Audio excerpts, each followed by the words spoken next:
This is WJCT News 89.9 in Jacksonville. Ahead in the next 5 minutes, live local news for the First Coast from the WJCT News team.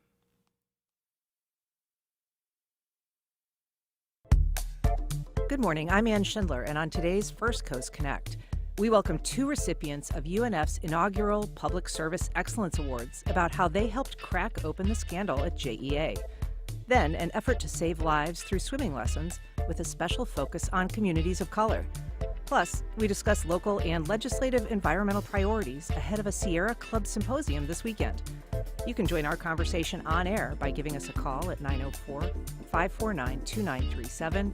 You can also email firstcoastconnect@wjct.org or reach out via Facebook, Instagram, or X. And starting this week, you can watch the program every day in real time on the... From NPR News in Washington, I'm Windsor Johnston. If you refuse to disperse, you will be placed under arrest and charged with disorderly conduct. Police at Columbia University in New York City this morning warning protesters to clear out of the school's Hamilton Hall. Students took over the building early yesterday morning, calling for an end to the war in Gaza. Sophomore Cameron Jones was in a building right next door when authorities in riot gear moved in. When the police came in, they pushed every single person in the vicinity into nearby buildings and then barricaded them inside those buildings. Demonstrations have been taking place at colleges and universities across the nation for weeks, demanding that their schools divest from Israel amid the war in Gaza. In Southern California, clashes between student groups at UCLA broke out overnight. A new NPR investigation has found that dozens of federal judges are attending all expenses-paid trips to conferences at luxury resorts and failing to file the required disclosure reports. NPR's Tom Dreisbach has more. The judges went to conferences at a 5-star hotel in London and resorts in Maine, Colorado, and Montana. The speakers there included a far-right German politician, the CEO of an oil company, and an advocacy group that uses lawsuits to challenge environmental policy. Judges got free rooms, free meals, and free money for travel and were required to disclose those perks worth thousands of dollars. But in close to 40 cases, the judges did not fully disclose. Judges told NPR that the omissions were inadvertent. Some said they were embarrassed. One said they were not aware of the rule. Others blamed technical issues with the court's website. Ethics experts say timely disclosure is critical for public trust in the courts. Tom Dreisbach, NPR News. Former President Donald Trump recently sat down with Time magazine. The subject of the interview was 2025 and what he would do if he won a second term in the White House. Time national politics reporter Eric Cordelesa spoke with NPR on Tuesday and outlined some of the key issues they discussed, including Trump's stance on abortion. I asked him very precise, deliberate questions about whether he would allow for certain measures to be taken in red states, including monitoring women's pregnancies to know if they've gotten an abortion off the ban. Trump told me they might do that, and it didn't matter whether he was comfortable with that or not, because states are going to make up their minds. I asked him the same question, whether he was comfortable with states prosecuting or punishing women for getting abortions after the ban. He said it's totally irrelevant whether I'm comfortable or not, because states are going to make those determinations. Recent polls show President Biden and Donald Trump in a statistical dead heat in several swing states. This is NPR News. The time is 4 minutes after 9. This is WJCT News 89.9 in Jacksonville. Vice President Kamala Harris will speak about abortion at the Prime Osborne Center in downtown Jacksonville this afternoon. Harris's visit coincides with Florida's new 6-week abortion ban that takes effect today. This will be the second time in the last 10 months that the vice president has spoken in Jacksonville. Last July, she visited Ritz Theater in La Villa to decry Florida's Black history education standards. And University of Central Florida has made staffing changes in response to new diversity, equity, and inclusion laws. Danielle Pryor reports.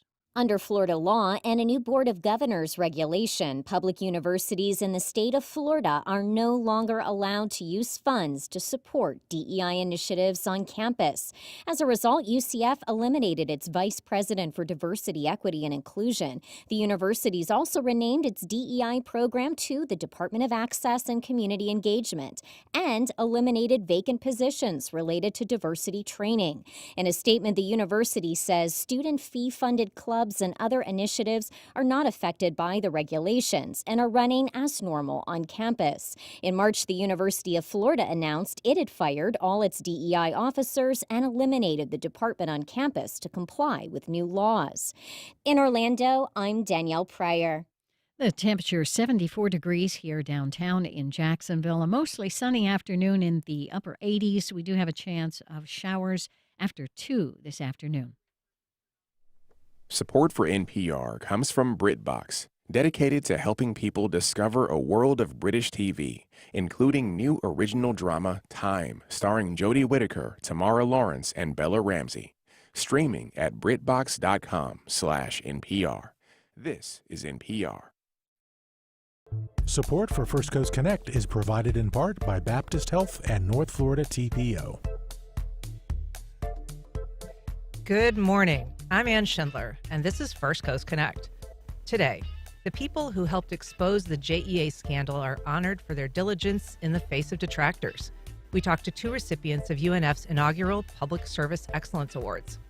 Later in the program, why swimming equity is a matter of life and death, what local groups are doing to teach communities of color life-saving skills. But first, a crippling municipal fraud was averted because of the individual and courageous actions of a handful of people. But before their concerns about the sale of JEA were vindicated by the criminal justice system, they faced detractors and even public castigation. I'm joined now by 2 of those people, former City Ethics Officer Carla Miller and former City Council President Anna Brochet. Welcome to both of you. Thank you. Good morning. I'm also joined by Dr. Georgette Dumont, Associate Professor of Political Science and Public Administration at the University of North Florida. Good morning. Good morning. Dr. Dumont, your department introduced the inaugural Public Service Excellence Awards to recognize people who helped, quote, uncover conspiracy and wire fraud at the city-owned utility JEA. Why did UNF decide to focus on JEA and to create these awards? Well, the awards are part of our more smaller part of the National Public Service Recognition Week, which is always the first week of May. It was started in 1985 by Ronald Reagan, and so it's national recognition for all those who work in the public and nonprofit sectors, specifically the public sector. And we, as the MPA Steering Committee, the faculty who teach in the Masters of Public Administration program at UNF, we've been wanting to have a larger event each year. And then this just worked very well with the conclusion of the trial.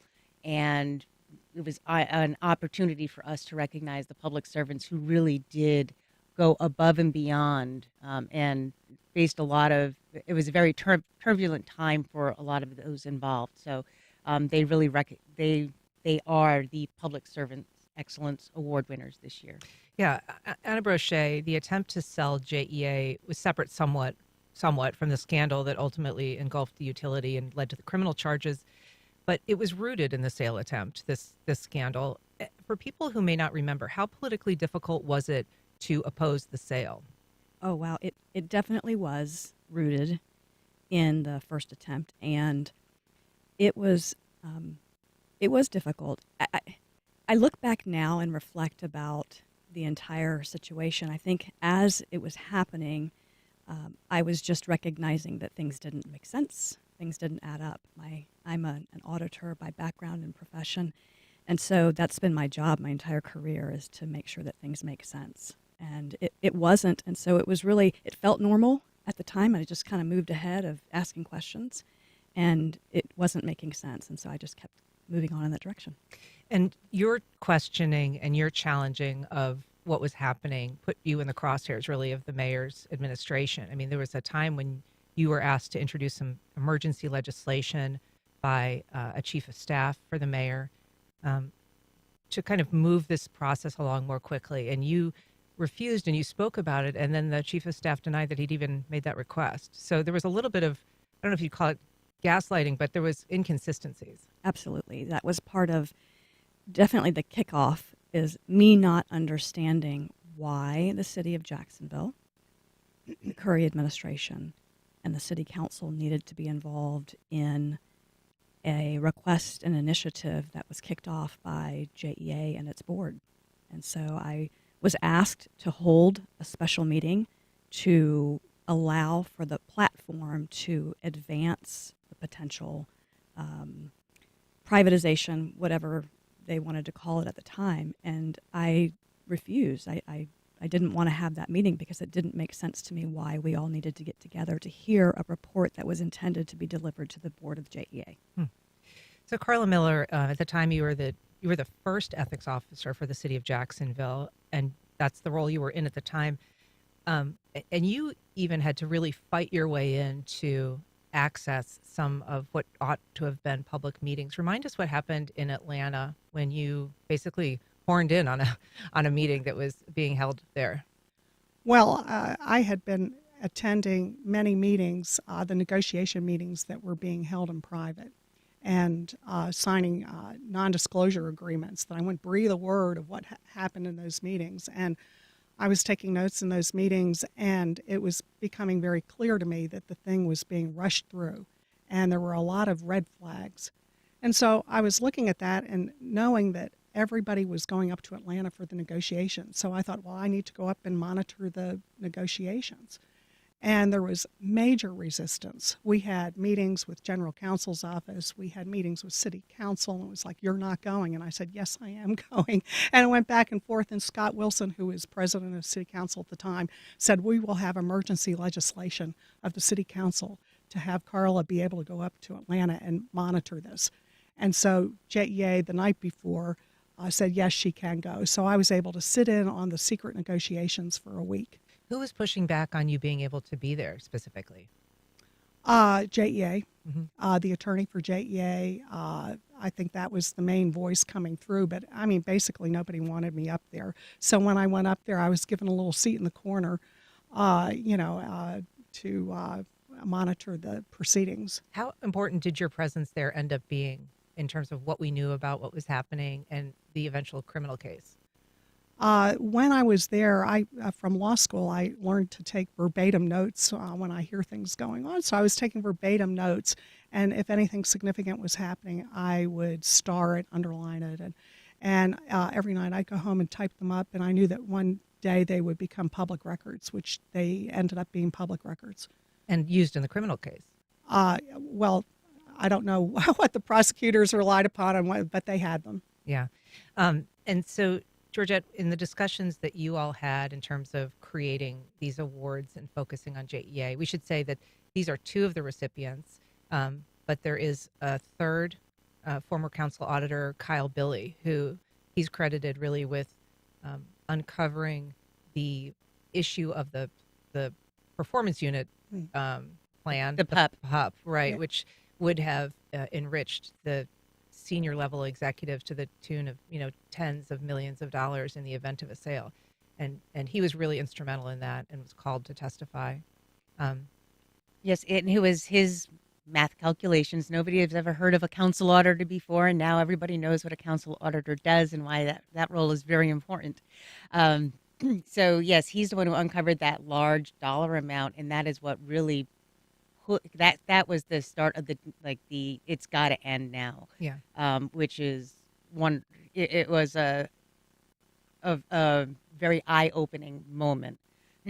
He will be receiving an award tomorrow night along with Anna and Carla, but we're also doing honorary public service excellence awards, and that goes to the 4 Times Union reporters who kept this issue at the fore to the public with their dogged pursuit of the truth to make sure that the public stays informed about what was going on. So it's Nate Monroe, David Bauerlein, Chris Hong, who's no longer with the Times Union, but he'll be there, and Mark Woods. And there's that infamous photo of them at the JEA meeting, and that probably might show up on one of the overhead projector. Yeah, a classic photo, though, all just kind of riveted with looks of, intent and also sort of bafflement. Yes. Yeah, Carla.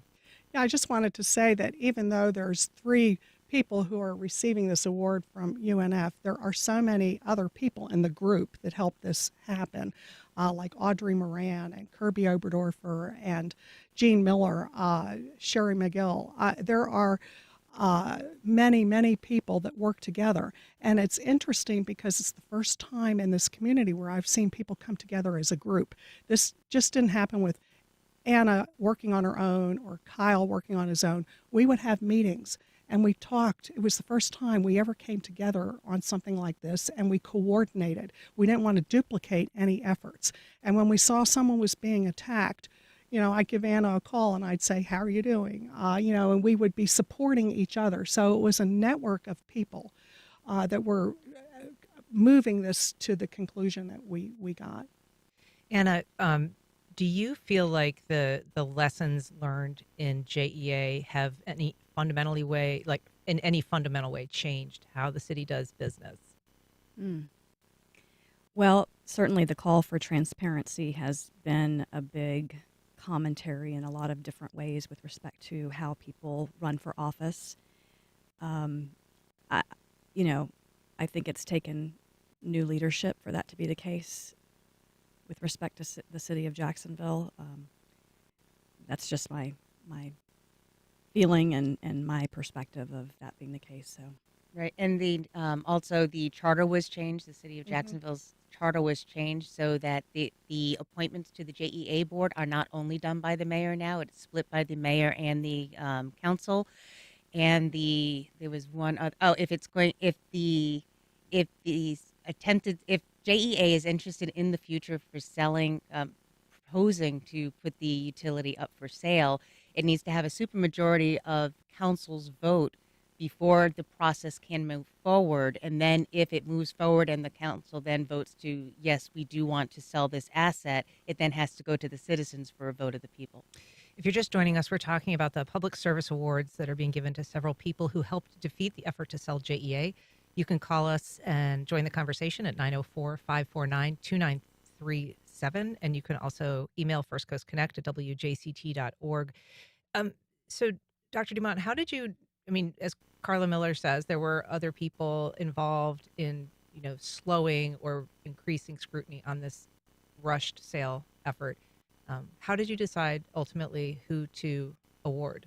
It was not easy. So we can't give awards to everybody, but we do want to recognize the work of all the people who were involved in this effort, as well as everybody who works in the public sector, every day, day in, day out. They face a lot of the same challenges, but at a lower stress level at times.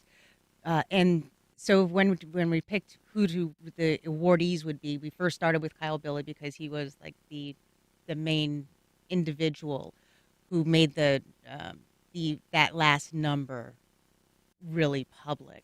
But then I read in Jax today that I read Sherry McGill's commentary, and she included Anna and Carla. I'm like, I think that they should be included, and so the steering committee sat down and we're like, all right, yes, they should be included as well. So it was Sherry, thank you, Sherry, Sherry's article to include these two fine women, and then with Kyle, and then we're always going to do the Times Union reporters because they really deserve as much recognition for their work on this and with what they were facing in their private lives as well, with Nate being followed by, that's just, you can't make this up. Mm-hmm.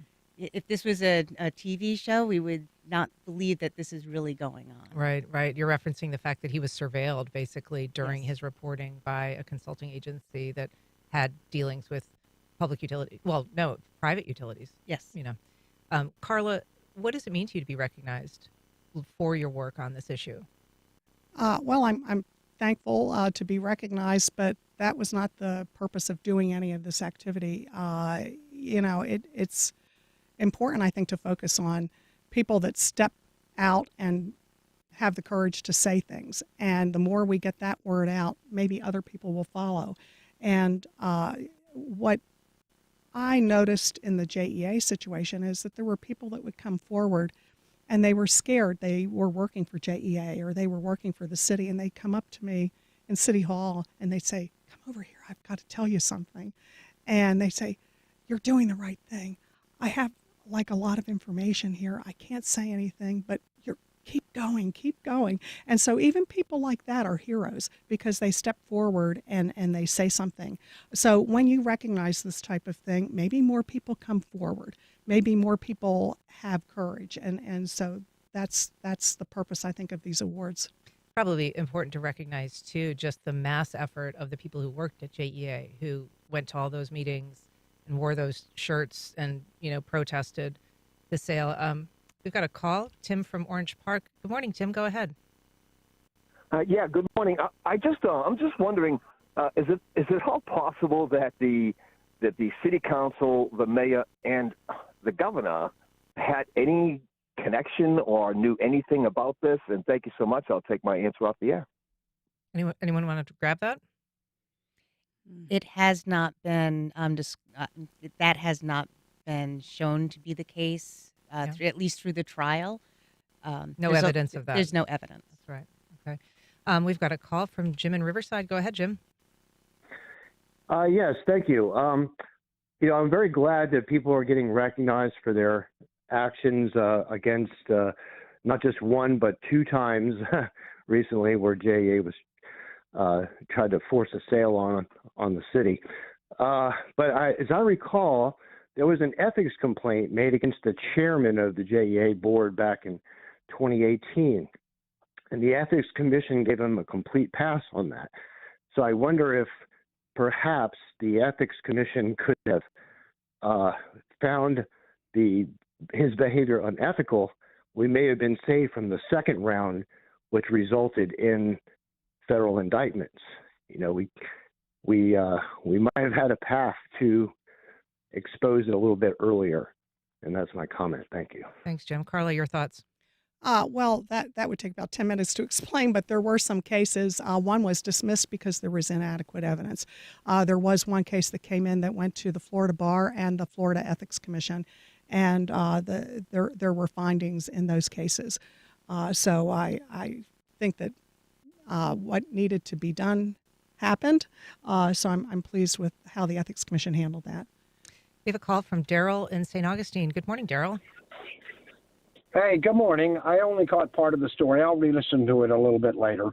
But journalism is, and journalists themselves are, really falling by the wayside. The business model that we've had for years doesn't exist anymore. And these guys and girls went above and beyond. And I would like to just donate to the journalists who did this. I know Nate Monroe was one of them. I'd like to know, if you could, just name the actual journalists, because these other people have jobs, so I know that you're giving them awards. But an award is nice, but I'd like to just donate money directly to the journalists. So if you could just mention their names, that would be nice and helpful. Yeah, I believe Dr. Dumont mentioned them, but Nate Monroe, David Bauerlein, Mark Woods, and Chris Hong. I don't know how you can directly donate to them, but if they're listening, I'm sure they can reach out and let you know. Start up a GoFundMe. Another call from Javon. Good morning. Go ahead. Good morning. I'm a graduate from UNF's College of Political Science, so it's awesome to see this recognition and how important it is. But my comment is that the effort to take JEA from the citizens of Jacksonville is ongoing. This past legislative session, they tried to pass a new law that would have made it illegal for the funds from JEA to flow into city coffers, which is very peculiar because JEA is one of the few municipally owned power companies in the entire state of Florida. But power companies in Florida have been using dark money to fund and manipulate our politics, which then, they're able to pass legislation for rate hikes or get permission for rate hikes. So I just want to encourage people to continue to pay attention to what's happening around JEA. Continue to elect good, honest, hardworking people, regardless to what their political affiliation is, especially at the local level. Look for people who are going to do the right thing for you and your community, and also at the state level. because this is where the rubber meets the road. This is why elections matter. This is why we need to have good people doing the right thing in the right place. Thanks, Javon. Thank you, Javon. I'm glad that you're a happy graduate. And you're very well spoken. And he brings up a couple points there. Yes, we have to make sure that we are electing good people, but we also want to try and make sure that we understand what is going on in our community. And this is where that role of local journalism is really critical, and it's becoming harder and harder to support local investigative journalists with just how the news media, that the current model is not necessarily working very well to really promote local journalism. And local journalism is how you find out when the state is trying to pass legislation that prohibits municipal utilities from pushing money back into the general fund of the community. And JEA puts about a little over $100 million a year into the general fund for the city of Jacksonville. That's a huge amount. And without that, taxes would have to go up or services would have to be greatly decreased. And it's the local journalists who need to keep people informed, and it's only with an informed citizenry that they can then make the best decisions on who to vote into office. Yeah, they've been really instrumental in this story, more than really any that I can think of in recent memory. We have an email from Ricardo. He says, "Congratulations to the winners of the Public Service Award. Just a reminder that we are in desperate need of more sunshine. I hope more investigations happen. What happened with trying to bribe a councilman with a job, and why didn't they need to bribe other councilmen?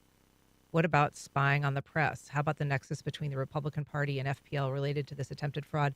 I'll tell you, Ricardo, we're actually going to be doing a much longer segment and a deeper dive into that whole issue next week. So we will be digging into that and hopefully answer some of those questions for you.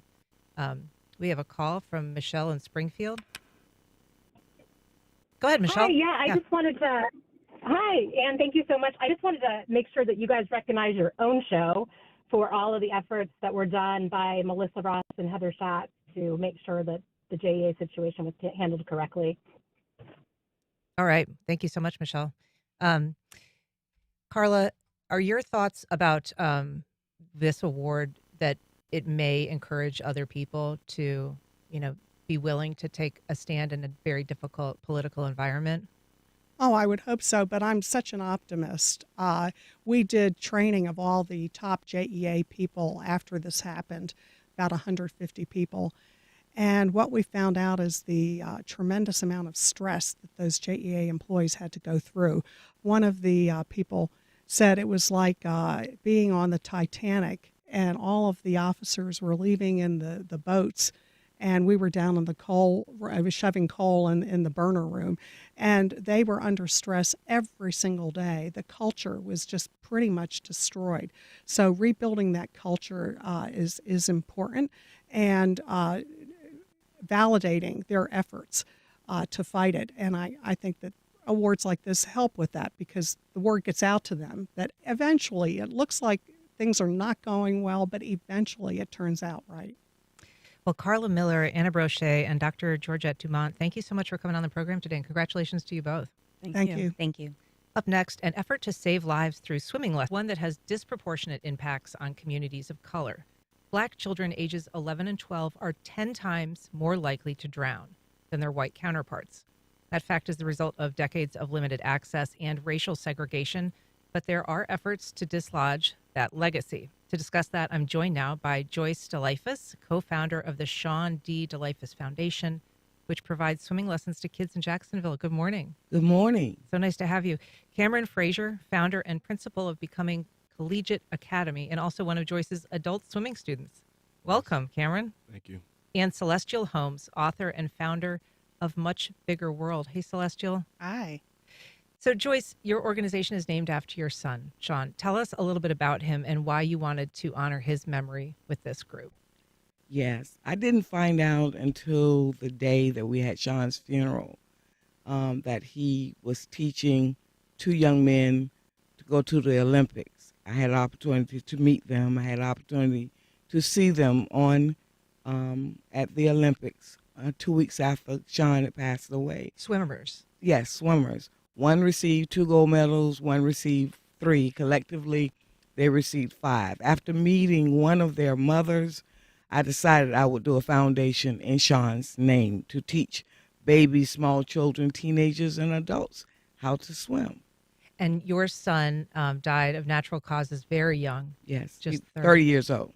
Sorry to hear that. Thank you. But he was a well-known swim instructor. I believe he was known as the stroke doctor because of Yes. his exceptional form. Yes, really at his funeral, 1,100 children and adults attended, and and they didn't look like him or me, and that threw me in a state of shock to know that he was that well known. Mm-hmm. And so your goal is eventually to teach 500 people a year to swim. Yes. And Cameron, your school is a part of that effort. So talk to us about how you're bringing your students and your own self into that process. Yeah, my school is Becoming Collegiate Academy. We are the HBCU-inspired elementary school. We enroll grades K through 3 currently, and we'll be growing to be a full K-5. And one of our core values at Becoming Collegiate is courage. And a lot of our brown bears, we refer to our students as brown bears. A lot of them are nervous and just scared of the water. So it's so important for them to get in the water and to face that fear. And last summer, we had over 50 students learn how to swim, including myself.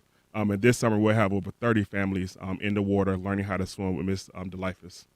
And so talk about your decision to learn to swim and some of the obstacles as to why it took you to adulthood, essentially, to learn. Yeah, just the fear of water, just the fear of like my feet, not having feet underneath me, and just like the fear of just like water historically. Our community just have like been afraid of water, and it just didn't have the opportunity to get into it. I've been at the Y a couple years as a kid, trying to learn, but I never learned for real. And this summer I was like, I want to do this, and I want to do it with my kids. I want to do it with the community, and I want to do it with Mr. Lifeless. And I had such a wonderful opportunity. It was a beautiful community to be in the pool with little kids and babies and like kids of all different ages, but we were all there just cheering each other on and supporting each other the entire time. It was really beautiful. And was it scary for you? Not with the help of the swim instructors at the Y. Yeah. They helped us feel comfortable, and it was a really great experience. Celestial, you are the founder of Much Bigger World, and while you've moved on to focus on your writing, tell us about that group's mission when it comes to kids and water safety. I experienced scuba diving at the age of 41. I decided to get certified through the weirdest turn of events. However, I fell in love with it. And at that point, I said, if I had known about this when I was younger, that could have opened up a whole nother world for me and maybe even a career path that I didn't know was accessible to me.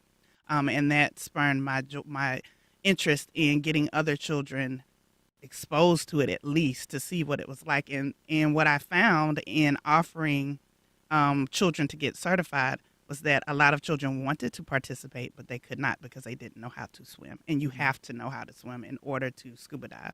And so that's what really got me interested in Black children, especially, or children of color learning how to swim. And explain what challenges you were finding when you say Black children especially.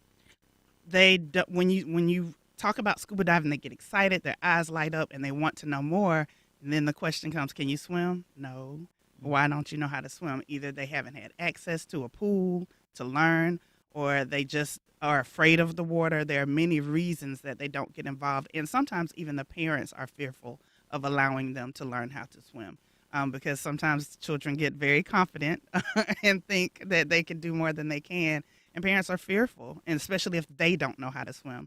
My mother just told me a story of my niece being near water with her, and my mother cannot swim, and she was so afraid that my niece would go into the water. And my niece said to her at 3, I can swim, and she has no idea how to swim. So we have to work on making sure our children are safe when they're around the water, but also so that they have more opportunities.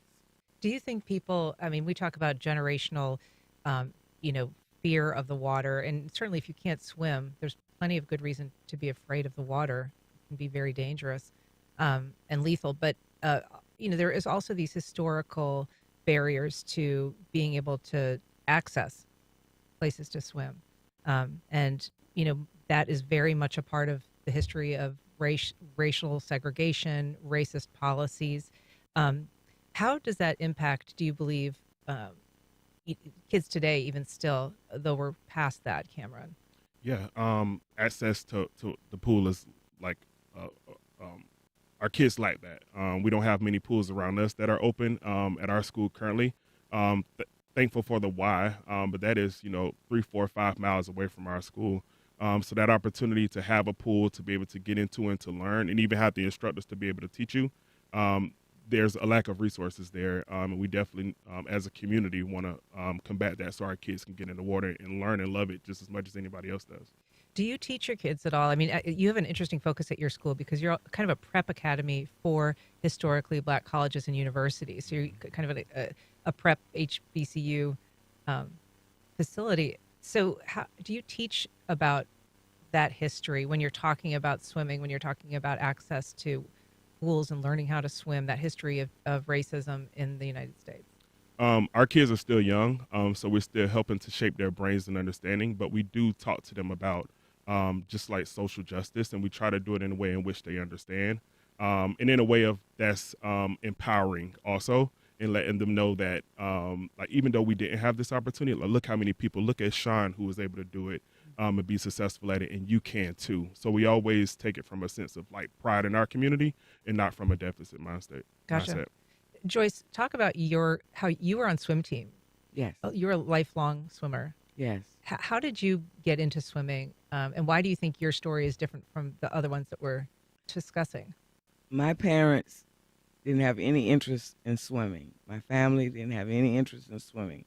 They were into the church 7 days a week, the Wow. church. And I was in the church, doing everything in the church. And so one day, my mom let me go to the Y, and I went up to the fence, and I saw these children splashing water and jumping off of a diving board. And I ran home, and I asked my mama to come up there and get me involved at the YMCA. And so I was 9 years old. And from there, I went on a swim team when I was 12 years old. And so I've been in the water, and I've been with the YMCA since I was 9, and I am 71 years old now, and I just love it. Was it?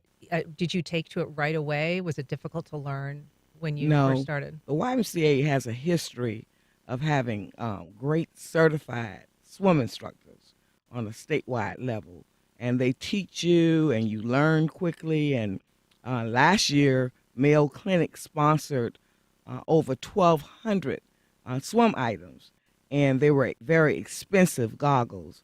And instead of the children learning how to swim by day 4, they learned on day 1 how to swim. And I couldn't understand what was going on. It was the goggles. Mayo Clinic paid so much money for those goggles until the kids were able to learn quickly and not have the chemicals in their eyes. And I couldn't figure it out the first lesson, but I figured it out the second lesson. So the goggles really made the difference. Yes, I've been asking parents for 8 years to purchase them, but they couldn't afford them, many of them, so they didn't. So they wanted me to purchase them, and I couldn't afford to do swim lessons and goggles. And so when they had those goggles on, and I had 300 kids, and none of them lost the goggles because they knew that they were critical to them learning how to swim quickly 3 weeks earlier. That's amazing. Celestial, one of the things that your organization did was train kids to be lifeguards if they were interested. And I want you to talk about that because, as Cameron was saying, being able to see people who look like you, in participating in things like swimming, in fact, running the pool and running the show as a lifeguard is pretty important. So tell us about why you chose to focus on also training lifeguards. Well, I just learned through my experience with the nonprofit that representation really does matter. The instructors for our course, I am not certified to be an instructor of scuba, but I attended every class, got in every water session with my kids, and I could see the difference that it made. And also in the classroom, even though I'm not a certified instructor, when the teacher is speaking to the students and they don't quite connect with what the teacher is saying, my experience as an instructor in the corporate world clued me in that they were not really connecting. And so I would stop the instructor and say, hey, let me explain this another way. And so I just learned that number one, it's not just the seeing. The seeing is a very big part of it, but it's the language. It's the being able to see someone and know, okay, if they're doing it, I can do it as well. And so it just became a big part and very important to me that students see people that look like them doing the things that they want to do. I learned to swim at a public recreation center. My grandmother forced me to do swim lessons every summer, whether I wanted to or not. And I didn't see anyone who looked like me at the time, but I just had a very good instructor, and she was very patient and kind.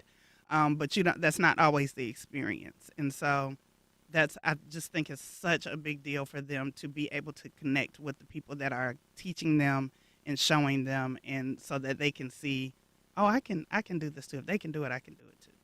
Well, we're talking about the importance of swimming, particularly as it impacts communities of color. And you are welcome to join our conversation. Give us a call at 904-549-2937. You can also email First Coast Connect at wjct.org, or you can reach out on social media. It's interesting, the scuba element, because beyond just swimming, Celestial, scuba, it's almost like a superpower, right? You have this special skill. It really does put you in an elite group that is, aspirational. And I think it inspires a lot of confidence, even beyond just being able to be safe in the water. Absolutely. And it's funny because I got certified with a group of people. It was about 7 of us who just decided, hey, let's go try this out. And but when you go places and do things in other areas, you don't see many people that look like you. Now, I've since found a community since I got certified of divers who look like me, and organizations that really support divers who look like me. But it's very rare, and it's funny because when I go places and I have on my gear or a shirt that says scuba, people kind of look at you like, what? And that was an experience I had with the parents. And so I really had to gain the trust of the parents in order for them to allow their children to participate in the program. It took me really forging a relationship with the community in order for parents to say, okay, I trust you enough to take my child to do this thing that I know is dangerous. It's dangerous. So, but if you know what you're doing and you learn the skill, then you'll be fine in the water. That's really what the course is about, is teaching you how to be safe in the water. If you know how to swim, it takes 5 minutes to learn how to scuba. It's the being safe in the water. Talk a little bit about that when you're talking about confronting resistance of some kind and having to forge a relationship with the parents. Tell us a little more about that. Well, when you say scuba to black parents, they're like, nope, absolutely not. I'm not allowing you to take my child in the depths of the ocean. However, my organization did more than scuba. We were focused on all STEAM activities. And so I sat down because initially it bothered me because this is the community I grew up in. And I didn't quite understand, well, I know they trust me. Why wouldn't they let me have their kids to do this activity? And I said, okay, I've got to build trust. And so I started doing more activities. I had a community event where they came out and I just did food and prizes, and we talked more about what scuba was and all the other programs. And it kind of opened the door, and parents started trusting me more. And I was able to get that. The first year I had 7 kids, the second year I had 10 kids. And we've just continued. And now these kids see me and like, when are we going scuba diving again? So that's the other drawback, is they really don't want them to go scuba diving unless I'm there. So I'm just really trying to build in these kids getting confident and being able to pursue it beyond doing things with much bigger world. Joyce, your foundation, where do you work out of? Which facilities, and how do people find you? Well, let me just say that the Johnson Family YMCA is my second home. Okay. The staff comes in from Winston Family YMCA, Riverside, and let me just say that I knew that lifeguards were individuals that we needed in order to teach our 300 kids. So we applied for a grant through the city, and we were able to have 10 certified. And we had enough for last summer, and all of them are employed. One is a naval diver now. And so we do that too. We train and sponsor lifeguards and also do the swimming program. Yeah, but we work out of Johnson Family YMCA. Miss Faith is the executive director, and she is wonderful, wonderful. And your goal is to provide these lessons for free. Yes, we raise money all year long. As soon as they get in the water in June, I start putting applications out. And so we have right now, unfortunately, 410 children on a waiting list. Oh. On a waiting list. So I went to the post office the other night and I almost cried putting those letters in the mail to tell them, you know, I'm sorry, you're on the waiting list, you know, start looking for other classes.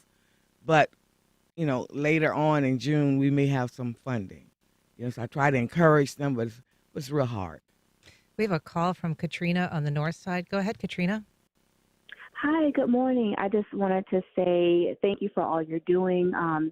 You know, this story really resonates with me. I grew up, you know, person of color, woman of color, African American, no pools where we grew up. I'm 42. I recently started taking swim lessons with my daughter, who's 4, back in December, and you know, it's really a life skill, and I'm so glad, I'm so happy that you're doing this. You're saving lives and really helping. So thank you for all you do. Thank you. Thanks, Katrina. Joyce, I mean, it sounds like you really are in need of funds. So if people out there listening want to help, what could they do? They can send a check, any amount, to 5507 Ahmad, AHMAD Drive West, 32209, Jacksonville, Florida. Any amount. We have $5, $10, $20, and we receive those funds and then we turn them over to the YMCA, and that's how we are able to do things. Who do they make that check out to? Sean D. DeLifus, SHAWN, middle initial D, period, DeLifus, DELIFUS Foundation. All right. When do your kids get in the water, Cameron? This summer in June. Yeah, and you'll be in the water with them too? I'll be cheering them on this summer. All right. Well, Cameron Frazier, Celestial Homes, Joyce DeLifus, thank you so much, and thanks for the work that you're all doing. Thank you. Thank you. All right. Stick around. Up next, a grassroots environmental Congaree and Penn, dedicated to agriculture and culinary endeavors, offering field-to-fork dining and outdoor experiences on over 300 acres. Sip, dine, explore. Information at congareeandpenn.com. North Florida TPO, proud sponsor of WJCT's First Coast Connect, bringing to the community innovation in transportation planning, commuter services, clean fuels, and intelligent transportation systems. More at northfloridatpo.com. Celebrated author Amy Tan doesn't have to go far to be marveled by nature. All she has to do is peer into her own backyard.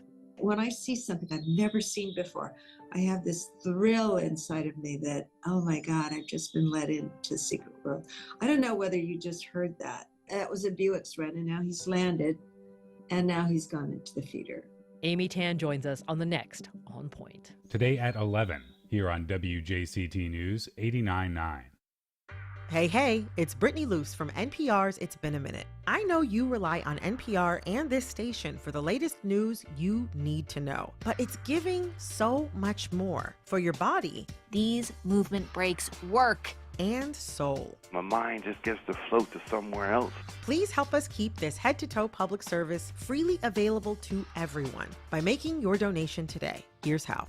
Visit wjct.org/public media days. Pregnancy is hard and often doesn't go as smoothly as we'd hope. Economist Emily Oster wants to help. She became a big name in pregnancy advice with her data-driven book, Expecting Better. She's out with a new book this week called The Unexpected: Navigating Pregnancy During and After Complications. We talked to Emily Oster and an OBGYN about pregnancy complications next time on 1A. Today, starting at 10 on WJCT News 89.9.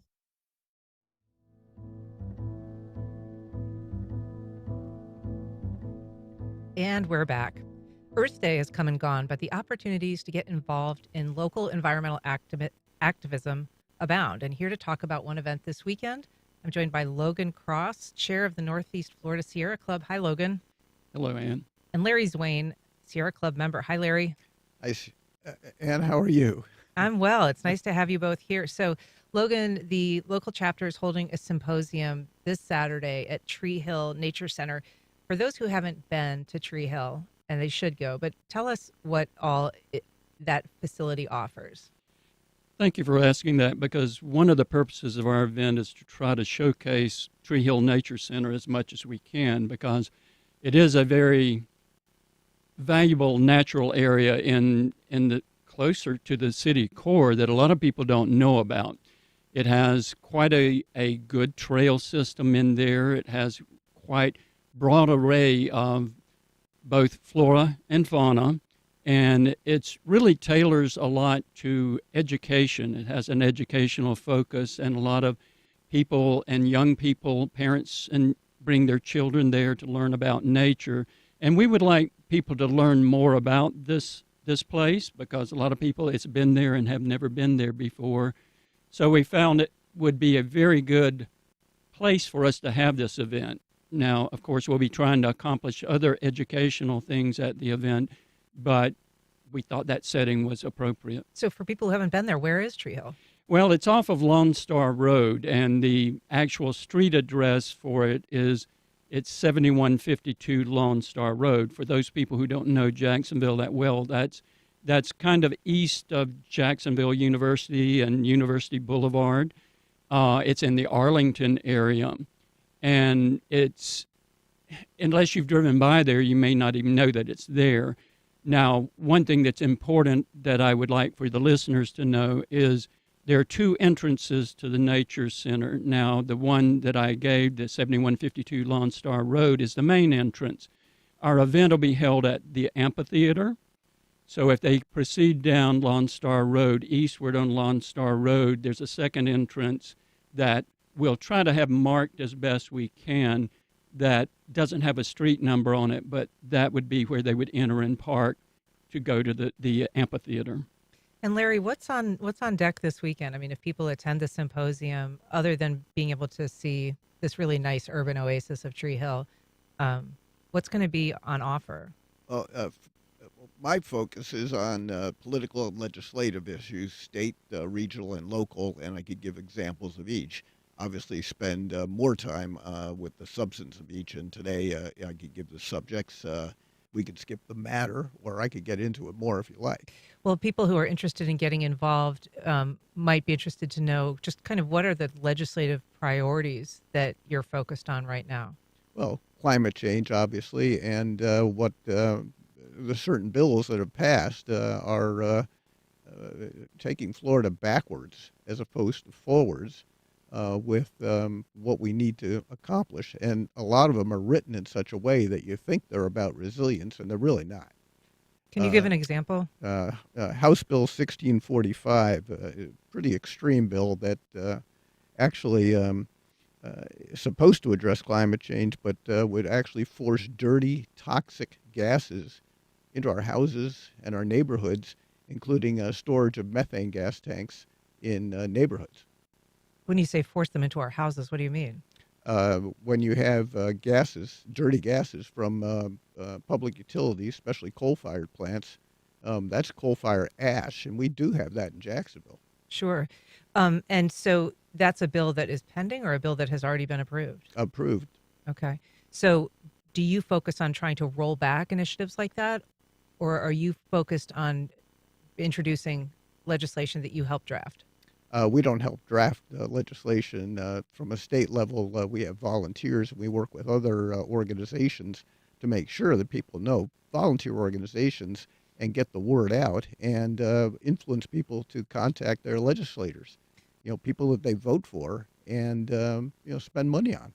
Logan, are there opportunities to weigh in on issues that matter from a climate perspective at the local level? Yes, there are, and that's part of what we'll be trying to cover at the event now, and we'll go into greater depth on that.